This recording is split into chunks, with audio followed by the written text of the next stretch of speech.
I pledge allegiance to the flag of the United States of America and to the republic for which it stands, one nation, under God, indivisible, with liberty and justice for all.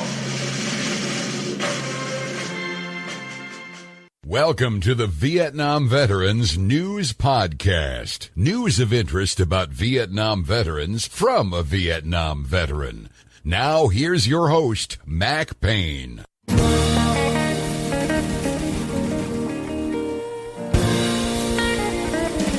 This is Mac Payne here with episode 169 of the Vietnam Veteran News Podcast. News about the Vietnam War and the brave veterans who served there, as told to you by yours truly, a Vietnam veteran.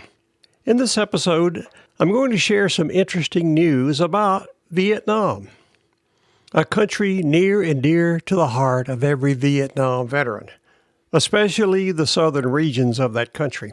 Something very interesting is going on over there in Eastern Asia, and that is South Korea, which is a free country. They have elections and all those other things.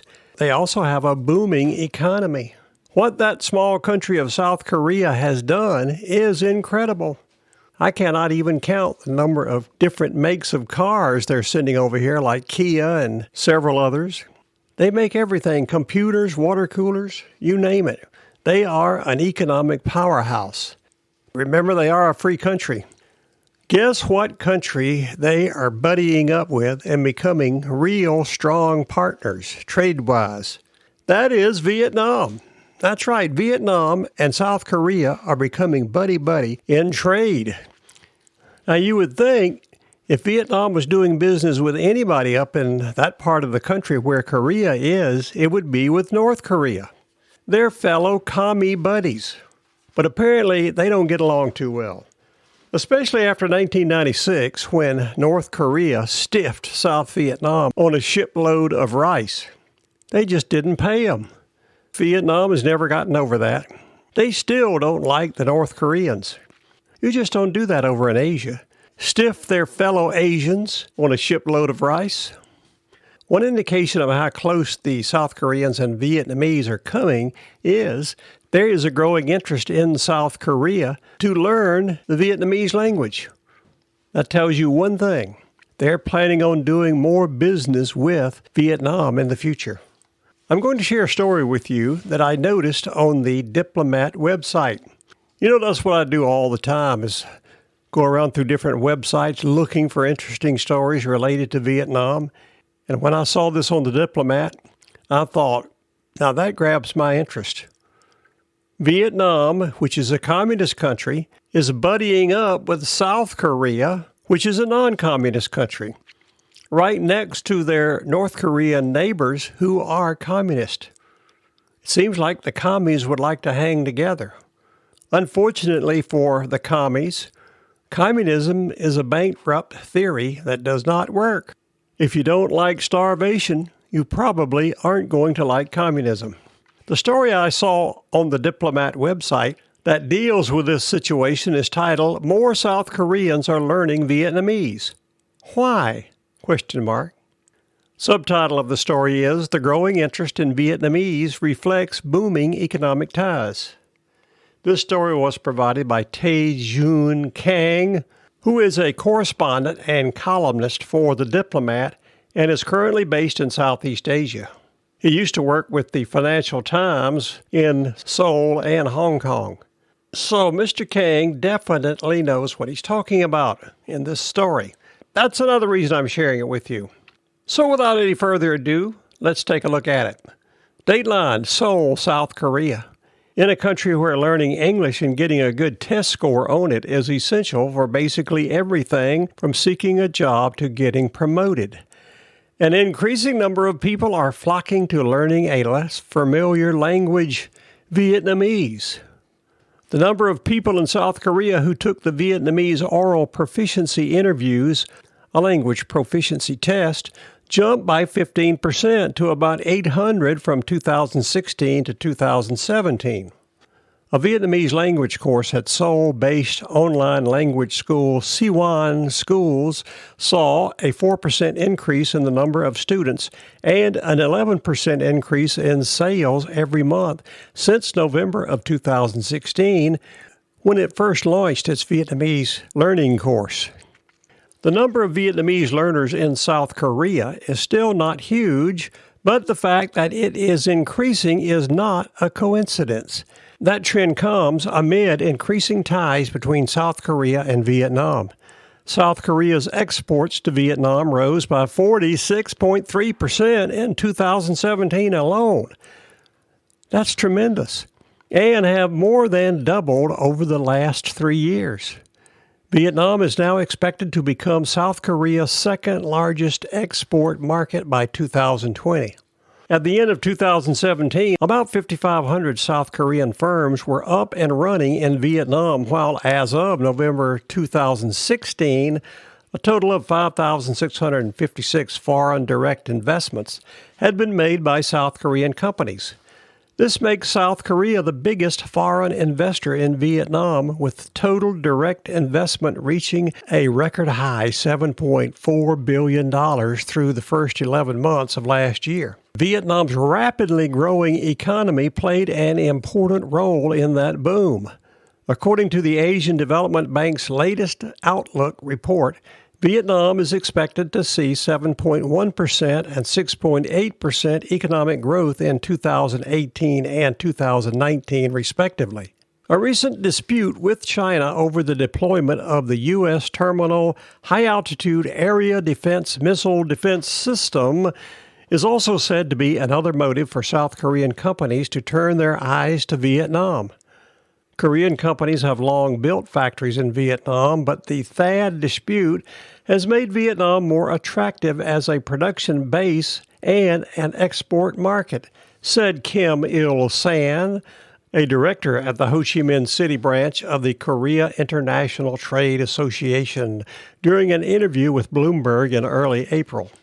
Samsung is leading the way for Korean investment in Vietnam, followed by other peers such as Lotte and CJ.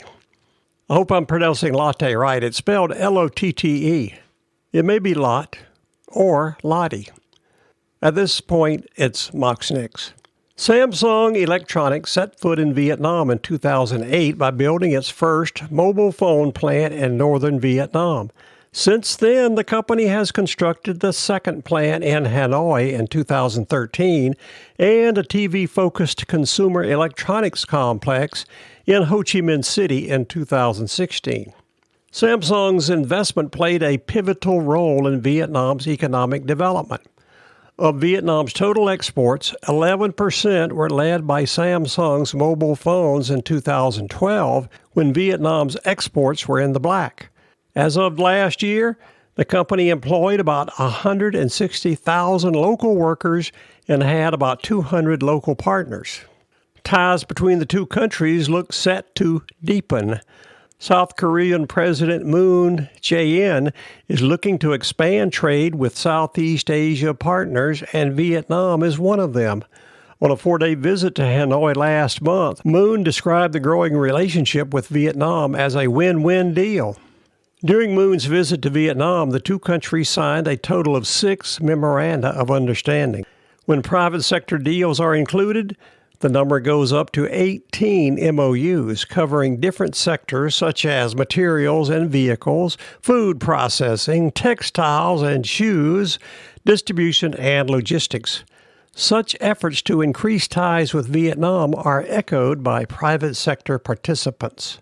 When meeting Vietnamese Prime Minister Nguyen Xuan Phuc on April the 21st, Samsung Electronics President and CEO Ko Dong-jin said Samsung will continue to increase investment and production scales in Vietnam in the future. That means they're going to be bringing in a lot more money to Vietnam. Samsung will soon launch its Research and Development Center as committed to the government and continue training and technology transfer for Vietnamese firms in the support industry, particularly small and medium-sized ones, to help them engage in supplying components for Samsung's projects, said Phuc. Samsung is not alone. Lotte is seeking a comprehensive expansion in Vietnam's retail sector, including supermarkets, department stores, hotels, duty-free shops, and restaurant businesses.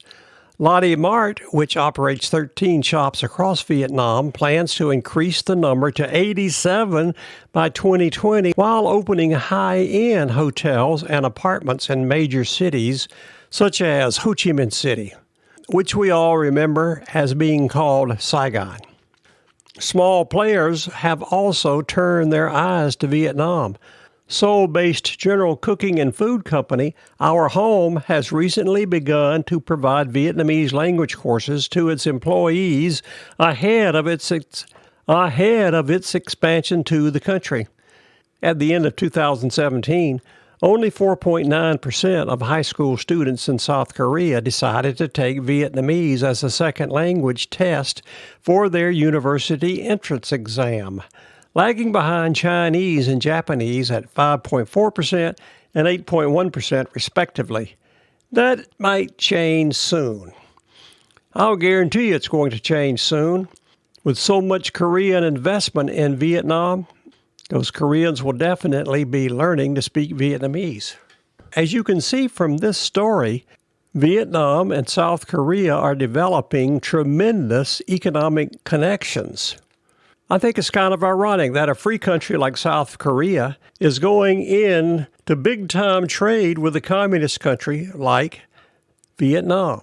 Of course, back in the last century when Vietnam started their Doi Moi program, where they threw off communist economic policies and became essentially a capitalist country when it came to economics, they took off. Unfortunately for the Vietnamese people, the country still has a communist government with not too many human rights in it. Maybe that'll change in the future as they become more wealthy and demand more personal freedoms. Let's hope so anyway, for the good of the Vietnamese people. As a Vietnam veteran, I view this as great news that our ally over in the Korean Peninsula is developing strong economic ties with Vietnam, our former enemy down in the southern part of that continent. I believe that the more money they make over there, the less interest they will have in taking over each other and killing everybody. That'll be good for everybody. I hope they keep it up. That's my opinion, and I'm sticking to it. This is Mac Payne closing out episode 16904 of the Vietnam Veteran News Podcast. I thank you so much for coming to listen to these stories and encourage you to come back again soon and often to listen to more that will be coming your way on this podcast, the Vietnam Veteran News.